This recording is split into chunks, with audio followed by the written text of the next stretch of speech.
नमस्कार, स्वागत है आपका MSW न्यूज़ में। चलिए बात करते हैं देश और दुनिया की तमाम बड़ी खबरों के बारे में। डेली अपडेट रहने के लिए चैनल को सब्सक्राइब कीजिएगा, बेल आइकन को दबाना ना भूलें।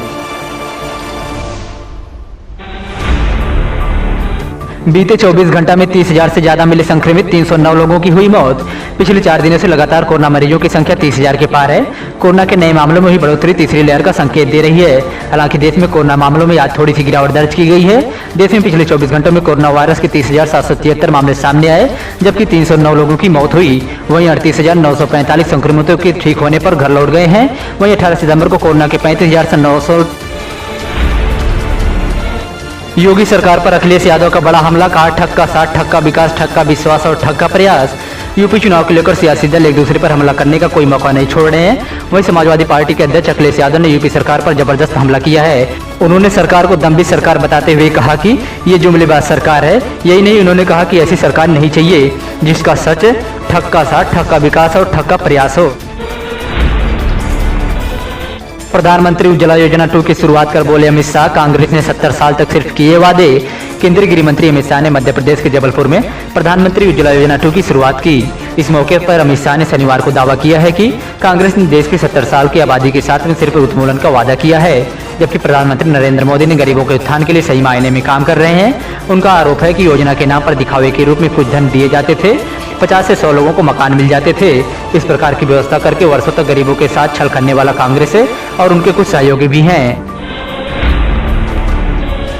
राम मंदिर के लिए 115 देशों से पहुंचा पानी, राजनाथ बोले हमने वसुधैव कुटुंबकम का दिया संदेश।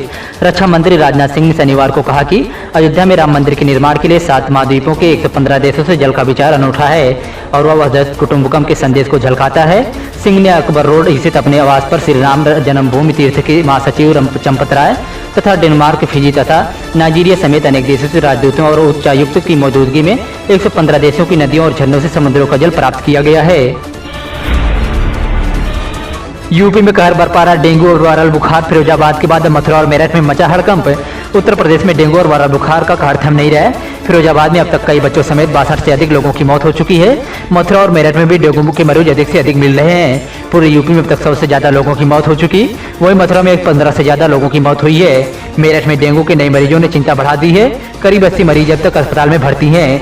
जिला प्रशासन डेंगू की रोकथाम के लिए लोगों को जागरूक करने में जुटा हुआ है। इसके अलावा वाराणसी में डेंगू को करीब मरीज मिल रहे हैं, लेकिन यहाँ वायरल बुखार के मरीजों की संख्या अधिक है। कोविड-19 महामारी के चलते महीनों बंद रहने के बाद 21 सितंबर को खुलेंगे प्राथमिक विद्यालय। उत्तराखंड में कोविड-19 महामारी के चलते महीनों तक बंद रहने के बाद प्राथमिक विद्यालय 1 से 5वीं तक की कक्षाओं के लिए 21 सितंबर को खुलेंगे। स्कूली शिक्षा विभाग द्वारा शनिवार को जारी आदेश के मुताबिक दिन में बस 3 घंटे के लिए कक्षाएं लगेंगी और बच्चों को विद्यालय में खाने पीने की चीजें लाने की अनुमति नहीं होगी। आदेश के मुताबिक इन कक्षाओं के बच्चों के लिए ऑनलाइन शिक्षण का विकल्प उपलब्ध होगा। स्कूल प्रशासन और कक्षाओं कार्यालयों, पुस्तकालयों, सीएम योगी आदित्यनाथ ने रखा सरकार के कामकाज का ब्यौरा, कहा सभी वर्गों को मिला सरकारी योजना का लाभ। उत्तर प्रदेश के मुख्यमंत्री योगी आदित्यनाथ ने अपनी सरकार के कामकाज का लेखा जोखा सामने रखा। इस दौरान उन्होंने प्रधानमंत्री नरेंद्र मोदी का आभार जताया। उन्होंने कहा कि केंद्र में हमने लगातार सहयोग मिला है, जिससे हम सभी योजनाओं को अच्छी तरह से लागू किया है। सीएम योगी ने कहा कि पिछले सरकारों के कार्यकाल में यूपी की दशा क्या थी, ये किसी से छिपा नहीं है। हमारी सरकार ने सभी वर्गों तक पूरी ईमानदारी के साथ सरकारी योजनाओं को पहुंचाया गया है। आपदा के वक्त सरकार ने हर स्तर पर लोगों की सहायता पहुंचाई है। उन्होंने बताया कि कोरोना काल में 15 करोड़ लोगों को मुफ्त राशन भी दिया गया है। सरकारी स्कूलों के छात्रों का आर्टिस्टिक पैशन बढ़ाएगा सरकार। दिल्ली में पहला मोबाइल म्यूजिक क्लासरूम और रिकॉर्डिंग स्टूडियो हुआ शुरू।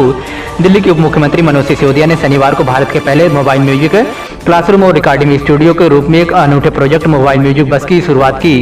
उन्होंने कहा कि बच्चों को म्यूजिक सीखने के लिए अब बाहर जाने की जरूरत नहीं होगी, बल्कि म्यूजिक खुद उसके पास जाएगा। उन्होंने कहा कि म्यूजिक बस समाज में बच्चों तक जाकर उनके आर्टिस्टिक पैशन को खोजेगा, उनकी बुनियाद रखेगा। ऐसे ही इंटरेस्टिंग न्यूज और डेली अपडेट रहने के लिए हमारे चैनल को सब्सक्राइब कीजिए और बेल आइकन को दबाना ना भूलें।